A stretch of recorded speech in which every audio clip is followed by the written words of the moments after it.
నిగ్గదీసి అడుగు ఈ సిగ్గులేని జనాన్ని, అగ్గితోటి కడుగు ఈ సమాజ జీవోత్సవాన్ని.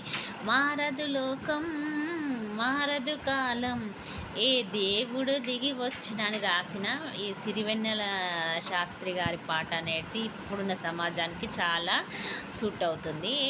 అయితే రీసెంట్గా బీహార్లో నలందలో జరిగిన ఇన్సిడెంట్ అనేది చాలా అసలు అంటే సభ్య సమాజం సిగ్గుతో తలదించుకునేంత సిచ్యువేషన్ అన్నమాట.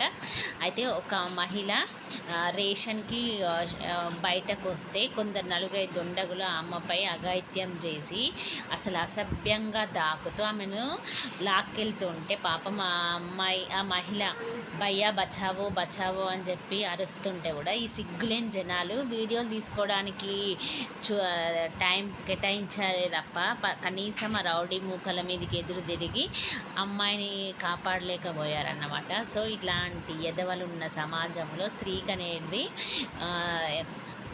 ప్రొటెక్షన్ అనేది ఎలా ఉందో ఒక్కసారి ఆలోచించండి. అసలు ఇదే మళ్ళీ ఇంకా మన ఏపీకి వస్తే జనసేన నాయకుడు ఒక అమ్మాయిని నడి రోడ్డు మీద కొట్టడం అనేది ఇది ఇంకా దారుణం అన్నమాట.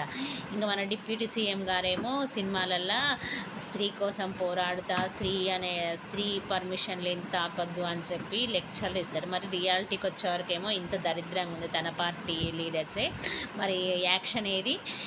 నెక్స్ట్ వచ్చేసి యూపీలో సీఎం సెల్లో సీఎం అత్యవసర కాల్స్ రిసీవ్ చేసుకున్న విభాగంలో పనిచేస్తున్న ఒక మహిళ తనకు జీతం సరిపోవట్లేదు, 7,000 అనేది మాకు సరిపోతలేదు, 15,000కి పెంచండి అని చెప్పి ప్రొటెస్ట్ చేస్తే నిర్దాక్షిణంగా అమ్మాయిని తీసుకెళ్ళి పోలీస్ స్టేషన్